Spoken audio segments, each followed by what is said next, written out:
호르몬제를 복용하시는 경우에는 병이 더 빨리 진행되는 경우들이 있습니다. 이 호르몬의 작용으로 인해서 혈액순환이 더 떨어질 수가 있습니다.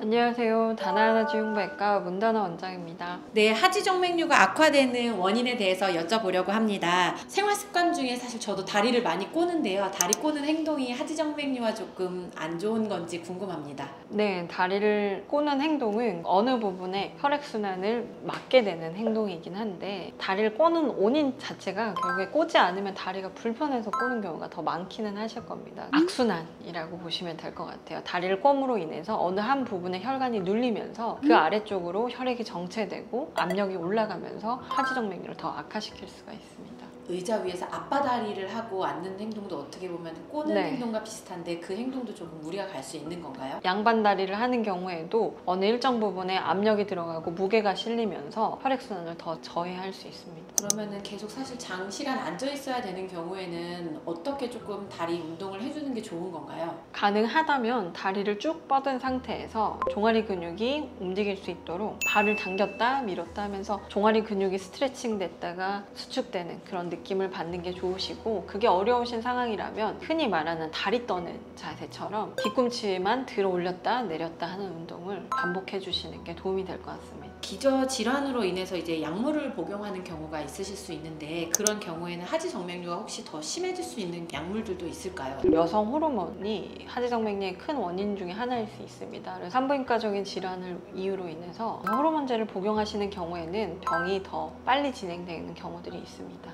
임신을 했을 때 하지정맥류가 더 많이 생길 수 있는 이유는 어떻게 되나요? 아무래도 여러 가지가 있을 수 있는데 임신을 하게 되면 아무래도 첫 번째는 체중이 늘면서 무게가 더 실리면서 혈관의 압력이 더 가해지게 되면서 혈액순환이 더 떨어질 수 있고, 그리고 아무래도 임신을 하시게 되면 호르몬의 변화가 생기면서 이 호르몬의 작용으로 인해서 혈액순환이 더 떨어질 수가 있습니다. 임신을 하고 이제 자다 보면 사실 쥐가 나는 경우가 좀 많이 있는데 그러면 그 횟수가 좀 어느 정도 돼야지 임산부에게 하지정맥류가 왔다라고 환자 스스로가 좀 느낄 수 있는 건가요? 사실 횟수는 환자분들마다 다를 수 있긴 한데 임신 전에 없었던 증상들이 임신하고 났더니 더 심해진다거나 그러면 단 한두 번이라고 해도 결국에는 정맥의 순환이 좀 떨어졌다라고 생각하시면 될 것 같습니다. 그러면은 말씀하신 대로 혹시 임신 중에 하지정맥이 발생했다면은 약물은 먹을 수 있는 건가요, 원장님?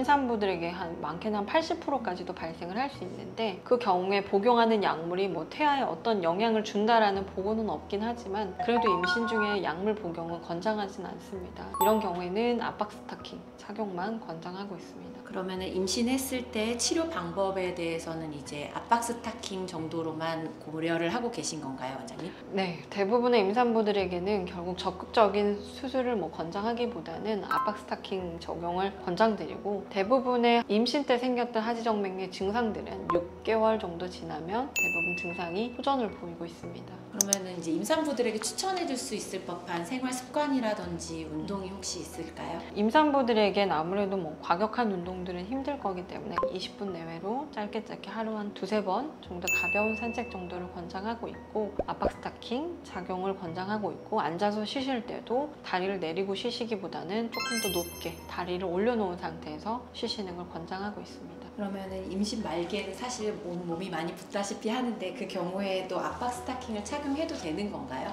네, 몸이 많이 붓긴 할 건데 아무래도 오전보다는 오후가 더 많이 부을 거기 때문에 더 많이 붓기 전에 아침에 일어나셔서 아침에 신고 생활을 하시는 걸 권장하고 있습니다. 아까 말씀 중에 한 6개월 정도 후면 이제 개선이 될 거라고 하셨는데 6개월 안에 나타나는 그런 증상들이 쥐가 나는 거 외에 혹시 또 어떤 것이 보일 수 있을까요? 대부분의 임산부들은 결국에 말씀하셨을 때 다리가 붓는다거나 쥐가 난다거나 아니면 흔히 이제 아시는 겉으로 튀어나오는 혈관들이 생긴다거나 실핏줄들이 더 많이 생긴다거나 아예 어느 부분이 통증에 생기는 경우들이 있는데, 대부분 압박 스타킹 신고 힘드시겠지만 그렇게 지내셔야 하는 과정들이 있습니다. 주의할 사항은 이제 6개월이 지나면 튀어나온 혈관들이나 증상들은 호전을 보이긴 하지만 결국 한번 망가져버린 판막이나 혈관들은 안쪽에 숨어있는 상태라고 생각하시면 될 것 같습니다. 나중에 혹시라도 관리가 안 된다거나 또다시 출산의 과정을 반복하게 된다면 하지정맥류가 다시는 좋아지지 않을 수도 있습니다. 그러면은 6개월 후에도 개선이 되지 않는다면 좀 진료와 검사를 받아보는 것이 적당하다고. 그렇게 권장을 드립니다. 하지정맥류 검사, 진단, 치료에 누구보다 자신 있는 다나나지 흉부외과 문다나 원장이었습니다. 감사합니다.